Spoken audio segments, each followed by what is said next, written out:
más sofisticada y que van habiendo equipos de litigantes más, digamos, con más recursos y con más tiempo para desarrollar su trabajo, es el tema de, más allá de la información que yo recibo para litigar, es hasta qué punto yo puedo pretender, digámoslo así, indagar, investigar, obtener información, obtener declaraciones, meterme, digámoslo así, en ¿cierto? Los antecedentes que están detrás de esa prueba. Yo diría que es todo un tema abierto respecto del cual no tenemos, digamos, no hemos tenido una discusión mayor. Alguna poca ha existido en materia procesal penal, que ha generado por lo demás muchos conflictos, ¿cierto? Por ejemplo, ¿qué pasa con el descubrimiento de la prueba de la defensa? ¿Cierto?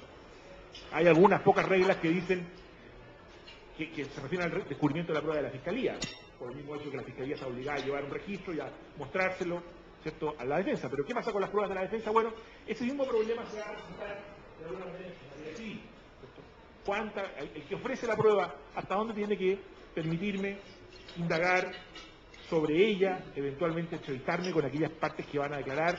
Hemos aprendido a lo largo del tiempo que en un juicio oral no tiene mucho sentido pretender confrontar una prueba si no hemos tenido la oportunidad de tener una relación previa con ella. Por ejemplo, si un testigo, conocer lo que ese testigo sabe, entrevistarnos con él, bueno, tenemos ese derecho, podemos pedirle al juez que nos permita entrevistarnos con un testigo de manera previa. Bueno, y muchos otros, pero yo no quiero detenerme, sino más bien dejarlo planteado. Un segundo tema que a mí me parece fundamental, que también se nos viene imponiendo con creciente énfasis, es el tema de la admisibilidad, ¿cierto? Yo ahí puse, ¿cierto?, algunas ideas sobre control de admisibilidad en las dos primeras líneas. Bueno, primero, ¿qué tipo de control de admisibilidad vamos a tener? Yo hago una clasificación que puede también ser un poco arbitraria, que es decir, un control de admisibilidad fuerte o un control de admisibilidad más débil. Entendiendo por tal, un control de admisibilidad fuerte es cuando el juez de garantía, por ejemplo, en materia penal, que controla la admisibilidad, no es el mismo juez que va a fallar. Y por lo tanto, aquel que revisa esa prueba para ver si es admisible, luego no puede, ni siquiera conoce de su existencia cuando ha de fallar en la etapa, digamos, del juicio oral. En las otras dos reformas existen algunas reglas de control de admisibilidad, pero más débil, porque en general el juez que conoce de esa etapa, digamos, no tiene la restricción de, digamos, se entera de hecho de la prueba, aunque luego, si ha fallado la no admisibilidad, no la puede invocar en el fallo. Pero es otro tipo de control. Y a lo mejor está bien que así sea, pero tenemos que pensarlo, digamos, si es que esa es una buena distinción.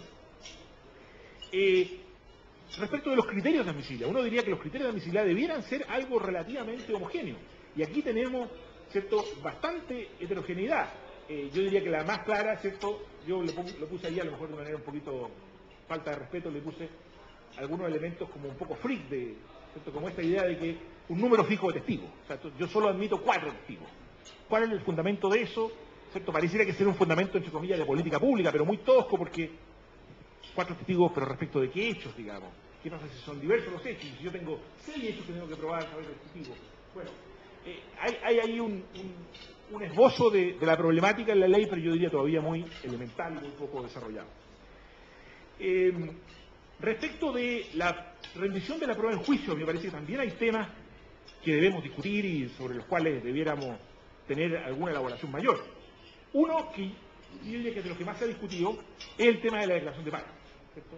Las partes, el demandante, el demandado, el querellante, la víctima, el imputado, pueden presentarse a declarar en el juicio y pedir ser creídos por el juez. Esto está resuelto de una manera totalmente fragmentada, digamos. En materia penal se puede, en las otras materias no está regulado y yo diría que probablemente la interpretación mayoritaria, hay algunos jueces que lo admiten, otros jueces que no.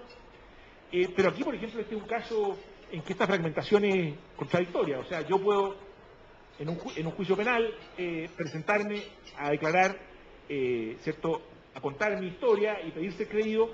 Eventualmente en un juicio de familia podría no hacerlo, a pesar de que, de nuevo, en materia de familia uno diría probablemente el estándar de garantía, en todo caso pudiese, y es discutible, pero pudiese en todo caso ser menor, si es que es necesaria alguna diferenciación. Aunque yo diría que este tema ha sido discutido de alguna manera más que los otros. El tema del examen y contraexamen, que yo creo que el método debería estar siendo ampliamente difundido, pero tampoco necesariamente consolidado en todas sus características. Pero yo creo que hay un par más, por ejemplo, que son bien complicados y que están generando problemas y que requerimos conversar. Uno es el tema de la, digámoslo así, la diferencia de la regulación, ¿cierto?, del ingreso de documentos a los juicios. En el sentido de cuál va a ser la regla que permite diferenciar, digámoslo así, qué es una declaración y qué es un documento. La verdad es que tanto una declaración como un documento son, ¿cierto?, dos miradas respecto de lo mismo.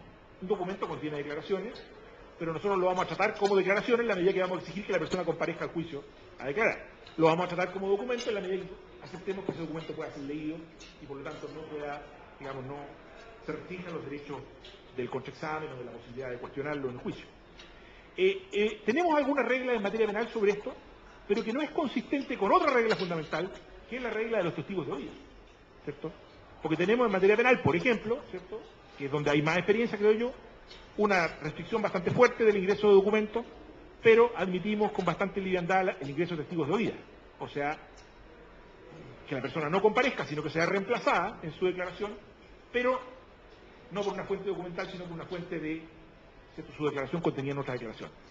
Este es un enorme tema, y la verdad es que hay probablemente es muy polémico y hay distintas maneras de resolverlo, pero creo que debiéramos tener alguna visión sobre eso.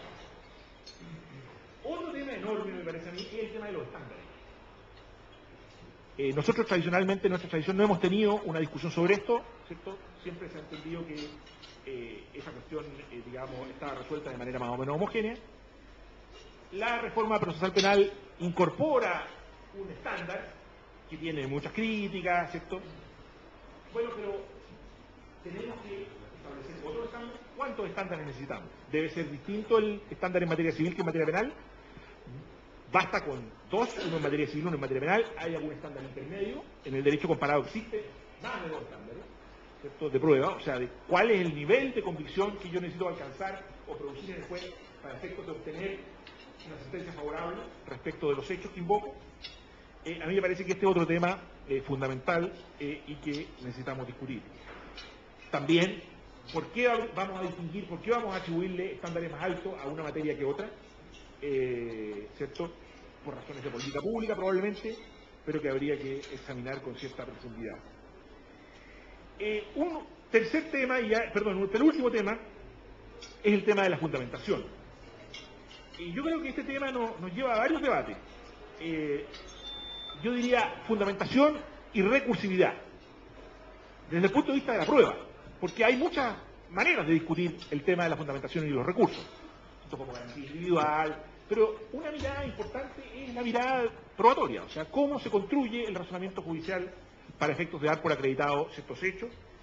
Yo creo que esto nos lleva a dos subtemas importantes, como son la forma de la sentencia. Yo creo que la forma de la sentencia, ¿cierto?, en la medida que incorporamos estas nociones, probablemente debiera cambiar. En el derecho comparado a mí me ha correspondido ver que las sentencias están estructuradas de manera distinta. En la medida que se privilegia, ¿cierto?, la sentencia como un lugar donde lo fundamental es razonar sobre los medios de prueba para llegar a una conclusión de hecho, pareciera ser que la forma tradicional en que nosotros le hemos venido presentando, que es más bien dar cuenta del procedimiento, no es la forma más apropiada, o a lo mejor sí, habría que discutirlo.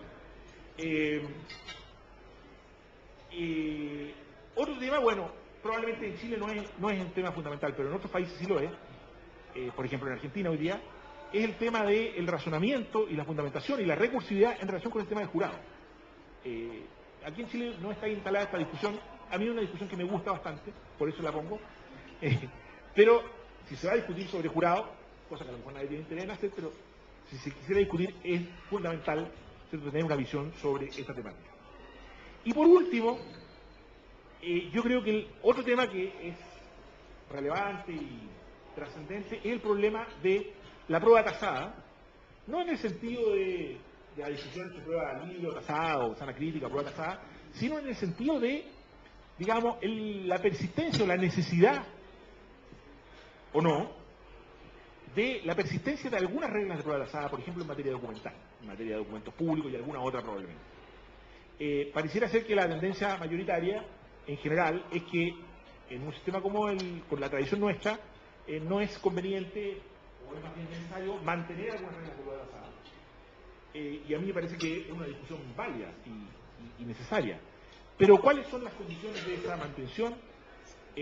¿Cómo juega eso con las reglas de sana crítica?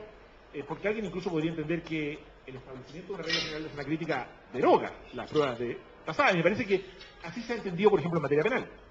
Pero en otras materias en las cuales la prueba tasada tiene una mayor importancia, por ejemplo, por la prueba documental, me parece que esa no es la comprensión mayoritaria, sería bueno discutirlo. Y en todo caso, si se estima necesario mantener reglas de prueba tasada, por ejemplo, en materia documental, ¿son las normas tradicionales de prueba tasada apropiadas? ¿Cierto? En el sentido de la forma en que yo puedo, por ejemplo, desafiar la validez de un documento a través también de otras pruebas tasadas, ¿cierto? Y no quizás de una lógica más abierta. Y bueno, básicamente son esos temas que yo quería plantear y la idea es que ahora podamos conversar. Duche es el moderador y así es que tú eres el moderador. O la idea es que Marc hable ahora inmediatamente. Bueno, vamos entonces a dar la palabra a Marc. For this invitation, and I'm very happy to be here.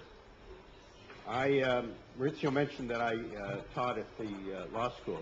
Actually, the subject that I taught at law school was evidence, so I actually love evidence.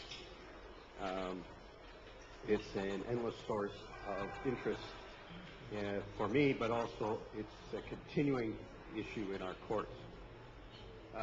But let me start this way. You've asked me to come here and talk about the Canadian system, and